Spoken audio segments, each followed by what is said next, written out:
Audio Jungle.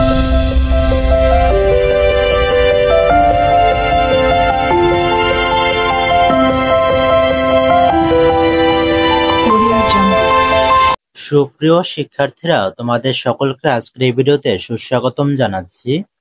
আজকের এই ভিডিওতে তোমাদের গণিত বিষয়ের ৭৬ পৃষ্ঠা আলোচনা করব। তোমরা যারা এই চ্যানেলটিতে নতুন তারা অবশ্যই চ্যানেলটিকে সাবস্ক্রাইব করে সাথেই থাকবে। দলগত কাজ সমস্যা ১। ১৮৮৫ সালের ১৪ জুলাই মানিকগঞ্জে যে ভয়াবহ ভূমিকম্প সংঘটিত হয়, রিক্টার স্কেলে তার মাত্রা ৭.০ রেকর্ড করা হয়। ২০০৩ সালের ২৭ জুলাই রাঙামাটির বরকল উপজেলায় যে ভূমিকম্প সংঘটিত হয় তার রিক্টার স্কেলে মাত্রা ছিল ৫.১।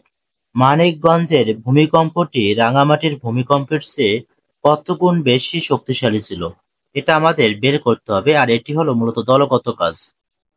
মনে করি মানিকগঞ্জের ভূমিকম্পের তীব্রতা IM, যেহেতু মানিকগঞ্জ আমরা M দিয়ে লিখি এই জন্য এখানে IM লিখলাম। রাঙামাটির ভূমিকম্পের তীব্রতা IR এবং আদর্শ ভূমিকম্পের তীব্রতা S ধরে নিলাম। সুতরাং রিক্টার স্কেলে মানিকগঞ্জের ভূমিকম্পের মাত্রা আমরা যদি লগের সাহায্যে প্রকাশ করি তাহলে ভিত্তি ১০ ধরে নেব। লগ 10 উপরে হবে মানিকগঞ্জের তীব্রতা আর নিচে হবে আদর্শ ভূমিকম্পের তীব্রতা, এবং রাঙামাটির ভূমিকম্পের মাত্রা হবে লগ 10 এর মাধ্যমে, তাহলে IR ডিভাইডেড বাই S।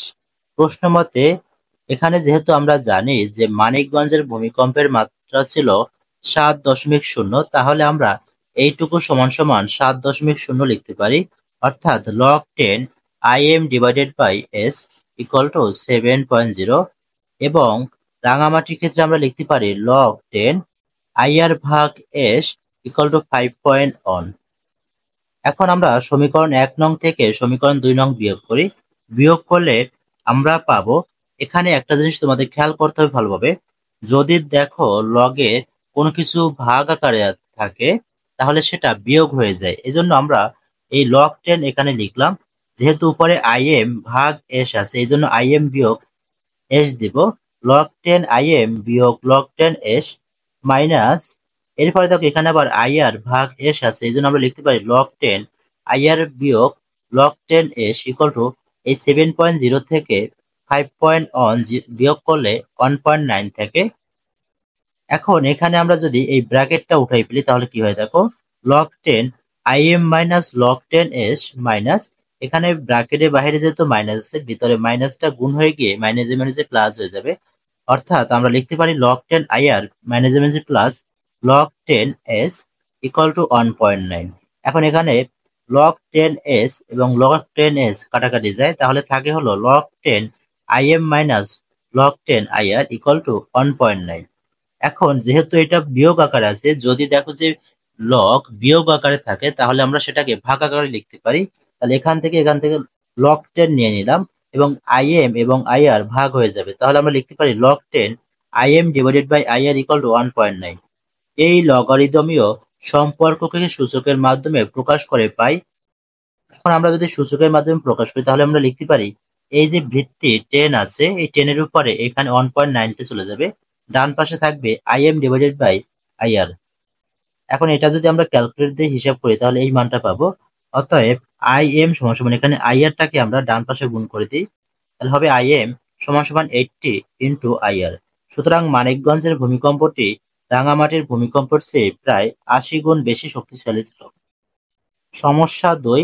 গত শতাব্দীর প্রথম দিকে উত্তর আমেরিকার একটি স্থানের ভূমিকম্পের মাত্রা রেকর্ড করা হয়েছিল 8.3 এবং ওই একই বছরে দক্ষিণ আমেরিকার একটি স্থানের ভূমিকম্পের মাত্রা রেকর্ড করা হয়েছিল যা উত্তর আমেরিকার ভূমিকম্পের তীব্রতার চেয়ে 4 গুণ বেশি শক্তিশালী। দক্ষিণ আমেরিকার ভূমিকম্পের মাত্রা কত ছিল? ধরি উত্তর আমেরিকার ভূমিকম্পের তীব্রতা IN, যেহেতু উত্তরকে আমরা বলি নর্থ ইংরেজিতে এই জন্য আমরা N দ্বারা প্রকাশ করলাম। দক্ষিণ আমেরিকার ভূমিকম্পের তীব্রতা, যেহেতু আমরা দক্ষিণকে সাউথ বলি এই জন্য এই তীব্রতাকে IS দ্বারা প্রকাশ করলাম। আদর্শ ভূমিকম্পের তীব্রতা S। এখানে উত্তর আমেরিকার ভূমিকম্পের মাত্রায় আমরা যদি লগের মাধ্যমে প্রকাশ করি তাহলে ভিত্তি ধরে নিলাম 10, log 10 এখানে উপরে যাবে IN এবং নিচে যাবে আদর্শ ভূমিকম্পের তীব্রতা। দক্ষিণ আমেরিকার ভূমিকম্পের মাত্রা লিখতে পারি log 10 IS divided by S। প্রশ্ন মতে দক্ষিণ আমেরিকার ভূমিকম্পের তীব্রতা উত্তর আমেরিকার ভূমিকম্পের তীব্রতার চেয়ে 4 গুণ বেশি। যেহেতু 4 গুণ বেশি বলেছে এই জন্য আমরা লিখতে পারি IS ইকুয়াল টু 4IN এবং log 10 ইকুয়াল টু, এখন আমরা লিখতে পারি IN divided by S equal to 8.3। আবার দক্ষিণ আমেরিকার ভূমিকম্পের মাত্রা লিখতে পারি log 10 IS ভাগ S। এখন আমরা সমীকরণ 1 থেকে মান বসিয়ে পাই log 10 4IN ভাগ S। এখন যেহেতু এটা ভাগ আকার আছে তাহলে এটা বিয়োগ হয়ে যাবে, তাহলে আমরা লিখতে পারি log 10 4IN বিয়োগ log 10S। এরপর আমরা লিখতে পারি log 10 4 প্লাস log 10IN, কারণ হলো এখানে 4 এবং IN গুণাকারে আছে। যদি দেখো লগের ক্ষেত্রে কোনো কিছু গুণাকারে আছে তাহলে সেটাকে আমরা যোগ আকারে লিখতে পারবো। এরপরে আছে মাইনাস log 10S। এখন দেখো এখানে log 10 4 কে আমরা আগের থেকেই লিখে নিলাম, আর এখানে যেহেতু এটা বিয়োগ আকারে আছে তাহলে আমরা ভাগ আকারে লিখতে পারি log 10 IN ভাগ S। এখন আমরা যদি এটা ক্যালকুলেটর দিয়ে হিসাব করি তাহলে মান পাবো 0.602059993 প্লাস 8.3, তাহলে আমাদের মান আসে 8.9। সুতরাং দক্ষিণ আমেরিকার ভূমিকম্পের মাত্রা 8.9 রেকর্ড করা হয়েছিল। সুপ্রিয় শিক্ষার্থীরা, আজকের ভিডিওটি এই পর্যন্তই। তোমাদের যদি ভিডিওটি ভালো লাগে তো অবশ্যই চ্যানেলটিকে সাবস্ক্রাইব করে সাথেই থাকবে, আর ভিডিওটি শেষ পর্যন্ত দেখার জন্য তোমাদেরকে অসংখ্য ধন্যবাদ। গত ভিডিওতে ইতিবাচক কমেন্ট করেছিলেন